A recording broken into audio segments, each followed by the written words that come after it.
Sobat Skacatra, kita kembali lagi di podcast SMK Penerbangan Cakra Nusantara. Nah, kita siaran di sini atau off air itu langsung dari Fly Bali Heliport di Ungasan atau di Jalan Melasti seperti itu. Nah, kita kedatangan tamu yang sangat spesial di sini, Bapak Saryadi Guyatno, ST MBA, itu sebagai Direktur dari Mitra Studi Dirjen Vokasi Kementerian Pendidikan dan Kebudayaan Ristek Republik Indonesia. Halo, selamat sore Bapak. Selamat sore Mbak Ena. Ya, salam jumpa. Salam jumpa. Biasanya saya itu secara pribadi itu bertemu Bapaknya itu secara daring seperti itu ya Pak ya. Iya. Entah itu dari Zoom meeting, entah itu dari Diklat kemarin itu Diklat Digital Marketing, dan kemarin juga di Makassar ada juga Diklat bersama Pak Febri itu dalam apa namanya BKK gitu ya Pak ya, lingkupnya Pak ya, seperti itu. Nah, terima kasih kita ucapin Bapak udah mau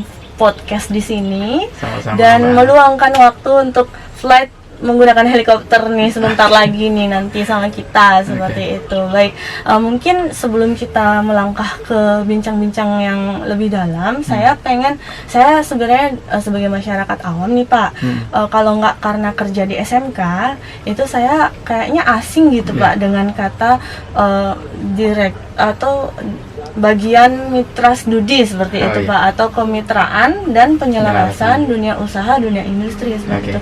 Mungkin boleh dikenalin nih ke masyarakat apa sih mitra studi ini sebenarnya seperti itu. Silakan Pak.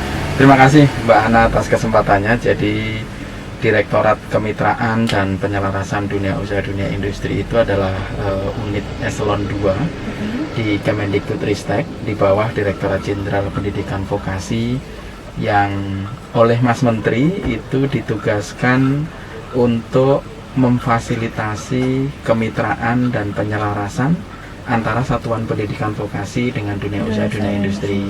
Jadi sebagaimana kita ketahui bahwa pendidikan vokasi lulusannya didedikasikan untuk bekerja pada bidang tertentu.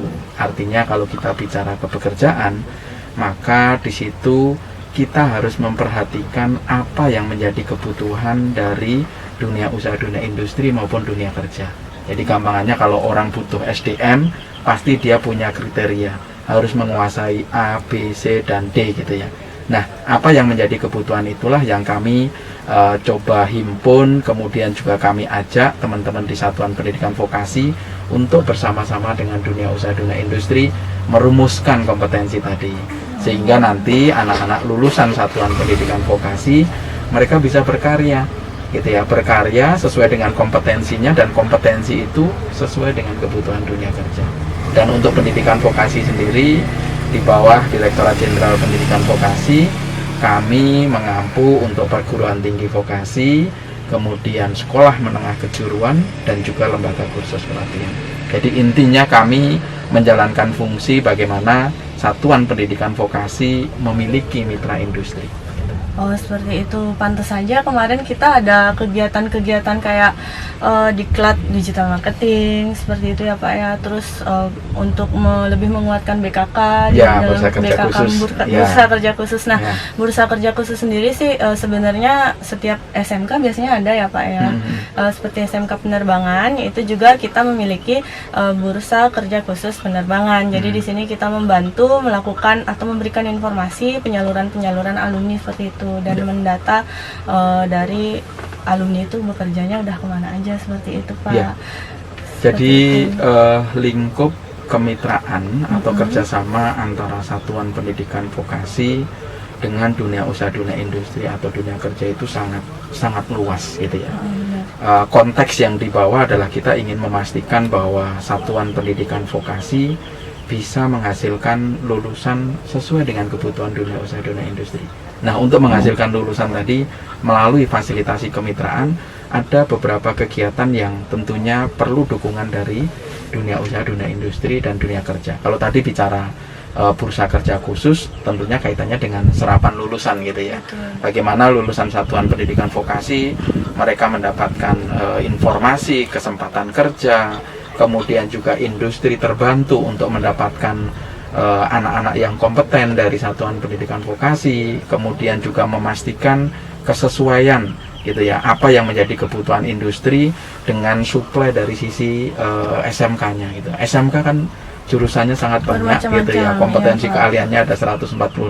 Nah, kalau ada industri yang datang ke sebuah sekolah, dia akan menyampaikan, saya butuh anak dengan profil kompetensi A, B, C, D gitu ya. Nanti di sekolah dia bisa langsung merekomendasikan anak-anak dengan kompetensi A, B, C, D tadi, supaya nanti industri bisa langsung milih gitu. Artinya milih itu melalui mekanisme seleksi atau barangkali ada assessment atau uji kompetensi gitu ya, itu sangat terbuka. Nah, untuk lingkup kerjasama yang lain tentunya kami berharap itu bisa dikembangkan lebih lanjut antara satuan pendidikan vokasi dengan dunia usaha, dunia industri. Contoh yang bisa dilaksanakan mulai dari penyelarasan kurikulum. Di SMK kan kita dorong untuk menyusun kurikulum implementatif, atau kalau dalam pembelajaran paradigma baru untuk SMK Pusat Keunggulan gitu ya, karena SMK Cakra Nusantara kan ditunjuk sebagai pelaksana program SMK Pusat Keunggulan kan gitu. Nah, ya salah satu yang harus dilakukan oleh sekolah adalah menyusun kurikulum operasional sekolah. Jadi kurikulum itu harus disiapkan secara bersama-sama antara SMK dengan industri atau dunia kerja yang menjadi mitra strategis dari SMK. Dari Kemdikbud menyiapkan kerangkanya, namun untuk itu bisa digunakan sebagai acuan ketika proses pembelajaran di sekolah, maka disusun kurikulum operasional sekolah, KOS gitu ya. Kemudian ada juga kerjasama yang lain, misalkan ada guru tamu dari industri ngajar. Saya lihat tadi diinfokan bahwa di Cakra Nusantara banyak praktisi-praktisi dari industri yang mengajar di sekolah. Itu salah satu bentuk kerjasama atau kemitraan yang kami selalu dorong. Kemudian juga para guru bisa diberikan kesempatan di industri untuk meningkatkan kompetensinya, supaya selalu tidak ketinggalan gitu kan. Karena perkembangan di dunia kerja kan sangat cepat. Kalau para guru tidak diupdate, ya nanti yang diajarkan adalah hal-hal yang kedaluarsa gitu. Nah, itu bagian dari kemitraan yang ingin dikembangkan. Kemudian juga ada kemitraan-kemitraan yang lain yang bisa diimplementasikan di tingkat satuan sekolah gitu. Misalkan praktek kerja lapangan atau PKL gitu ya. PKL, saya berharap bahwa teman-teman di SMK itu tidak hanya mengirimkan siswanya ke industri, terserah dari industri mau ngapain gitu ya, tapi harus disepakati gitu ya, disepakati anak-anak ini mau PKL itu mau belajar apa, target nanti misalkan selama 6 bulan anak-anak ini harus kompeten di bidang apa. Itu harus dirancang bersama antara satuan pendidikan vokasi, antara SMK dengan dunia usaha, dunia industri yang menjadi mitranya gitu. Itu dengan harapan tadi memastikan bahwa nanti lulusan SMK memiliki profil kompetensi sesuai dengan kebutuhan dunia kerja. Jadi dunia kerja nanti tidak akan lagi melakukan training atau pelatihan yang perlu biaya banyak gitu ya, perlu biaya banyak, perlu waktu yang lama gitu ya. Jadi ketika anak-anak itu lulus, udah langsung siap pakai oleh industri. Itulah lingkup kerjasama atau kemitraan yang kami coba selalu dorong, kami fasilitasi gitu ya, guna mendukung pengembangan SMK. Ya, di sisi lain juga dunia usaha, dunia industri sangat membutuhkan yang tadi dibilang Bapak itu tenaga kerja atau SDM yang sangat siap pakai. Karena kalau kemarin saya sempat sama Pak Eko, Pak dari PTDI mengatakan kita udah nggak ada waktu lagi nih buat ngetrain siswa, apalagi nggak ada waktu dan biayanya banyak. Biayanya tinggi Pak, katanya seperti itu juga di podcast yang sebelumnya, jangan lupa tonton ya. Nah itu ada katanya Pak Eko itu sebagai kepala divisi atau Vice President of Human Capital di PTDI, seperti itu Pak. Jadi sangat setuju sekali. Jadi buat masyarakat nggak usah ragu lagi ya Pak ya untuk menyekolahkan anaknya atau anak-anaknya itu di sekolah vokasi seperti itu ya Pak ya. Jadi di sekolah vokasi itu tentunya Dudi pun akan memilih yang kompeten seperti itu ya Pak ya.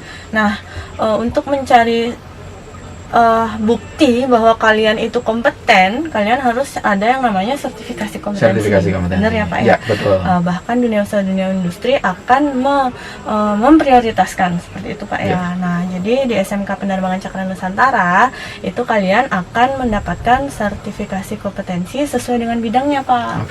Gitu. Jadi itu tersertifikasi BNSP, baik yang Airframe Power Plant, Electrical Avionics itu SKKK-nya sudah ditandatangani Kemenak Permenaker dan sudah ada BNSP-nya Pak, kayak gitu. Jadi untuk otomatisasi dan tata kelola perkantoran bandara juga dan untuk teknik transmisi juga sudah tersertifikasi BNSP seperti itu. Nah, ada lagi nih Pak, saya mau minta pendapat sedikit sama Bapak.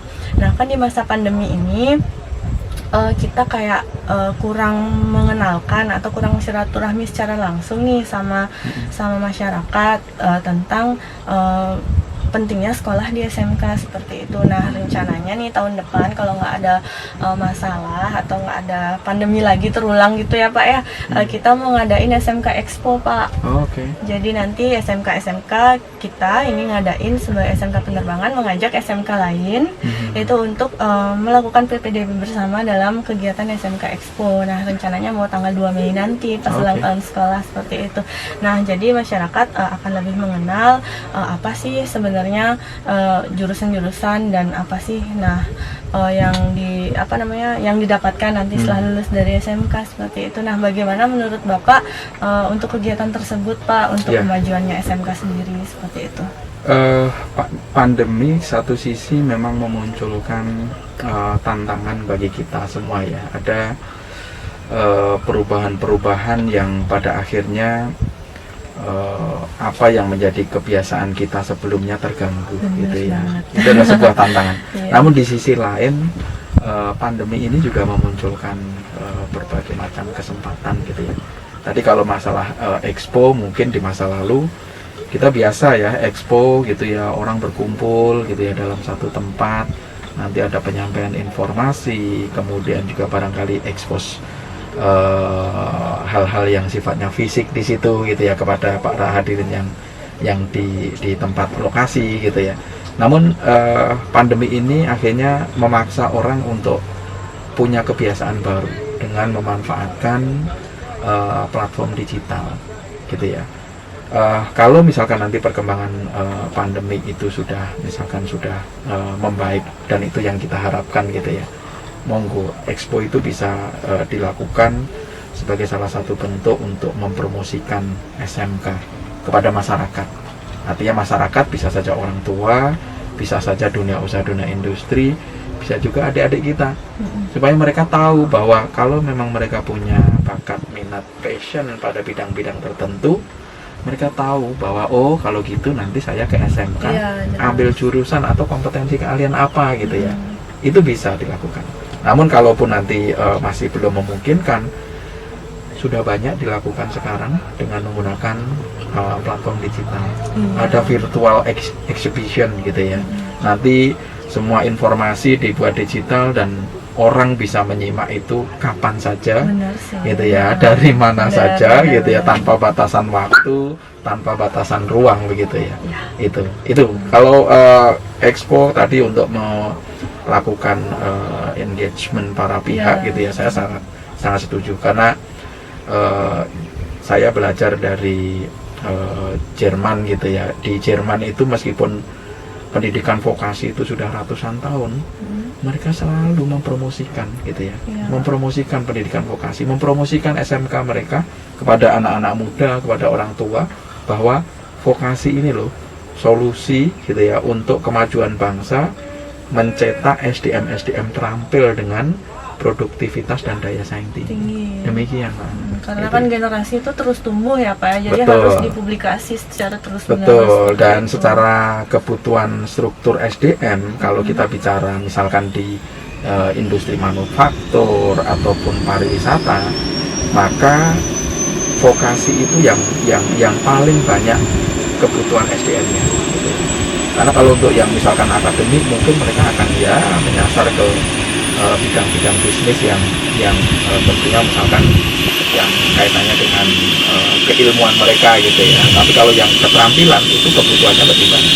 Demikian Pak. Ya, nah terakhir nih Pak, harapan kedepannya untuk SMK seluruh Indonesia nih gimana sih kedepannya agar kemitraannya lebih terjalin dengan lebih kuat lagi, lebih banyak lagi mungkin dengan industri.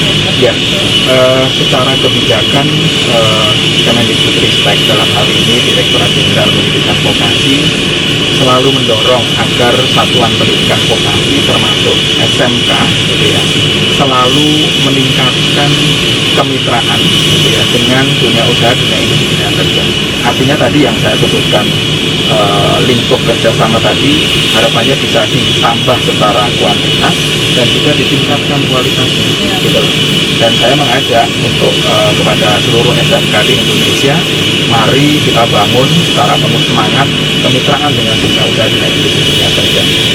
Perlu strategi, perlu taktik khusus gitu ya bagi kawan-kawan di SMK supaya memastikan keterlibatan industri itu benar-benar full di dalam proses bagaimana mencetak SDM yang baru.